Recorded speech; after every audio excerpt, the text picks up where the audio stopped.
ឈានដល់វគ្គពាក់កណ្ដាលផ្ដាច់ព្រាត់បេក្ខភាព Miss Cosmo Cambodia 2025សុទ្ធតែខ្លាំង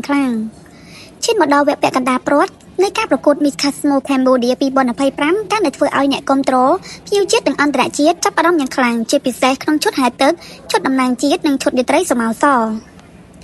សម្រាប់វគ្គពាក់កណ្ដាលផ្ដាច់ព្រាត់នៃការប្រកួត Miss Cosmo Cambodia 2025នេះគឺពិតជាទទួលបានការសរសើរយ៉ាងច្រើនពីសំណាក់ទស្សនិកជនទាំងការរៀបចំឆាកនិងការបង្ហាញខ្លួនរបស់បេក្ខភាពដើម្បីដណ្ដើមមកុដ Miss Cosmo Cambodia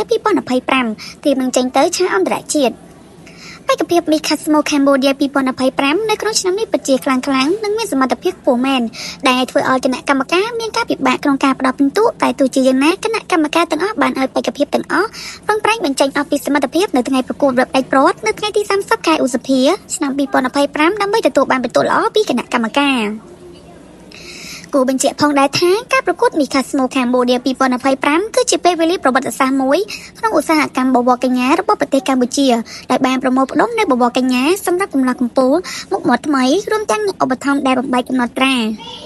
ក្នុងនាមជាកម្មវិធីប្រកួតសម្រស់លើកដំបូងក្នុងប្រទេសកម្ពុជាដើម្បីទាក់ទាញដៃគូសហការដ៏ខ្លាំងបែបនេះព្រឹត្តិការណ៍នេះបានធ្វើឲ្យ Miss Cosmo Cambodia ក្លាយជាវេទិកាឈានមុខគេសម្រាប់ការពង្រឹងសមត្ថភាពសម្រស់និងតំណែងទូទាំងពិភពលោក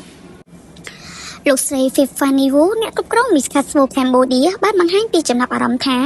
ក្នុងនាមជា ND មួយរូបលោកស្រីពិតជាមានភាពសប្បាយរីករាយដែលបានឃើញបងប្អូនប្រជាពលរដ្ឋចាប់អារម្មណ៍យ៉ាងខ្លាំងនិងចូលរួមទស្សនាដោយផ្ទាល់នៅតាមទូរទស្សន៍និងពេចផ្លូវការមួយចំនួនរបស់កម្មវិធី Miss Cosmo Cambodia យ៉ាងច្រើនកក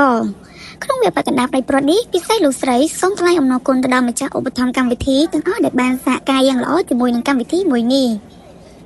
លោកស្រី Fanny Wu បានបន្ថែមថាគោលដៅរបស់យើងគឺបញ្ចូលនៅចំណុចដែលល្អបំផុតនៃពិភពលោកយើងទាំងពីរ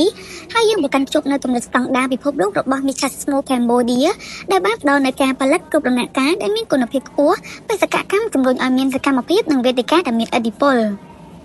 សូមកុំភ្លេចទៅចូលរួមទស្សនាវគ្គប្រកួតប្រកួត Miss Cosmo Cambodia 2025ទាំងអស់គ្នានៅថ្ងៃទី30ខែឧសភាឆ្នាំ2025តើបេក្ខភាពរូបណានឹងមានសំណាងក្រុមមកុដ Miss Cosmo Cambodia 2025ដើម្បីតំណាងមកុដទៅយកឈ្នះអន្តរជាតិបន្ទាប់ពីកញ្ញាឥតលក្ខណៈ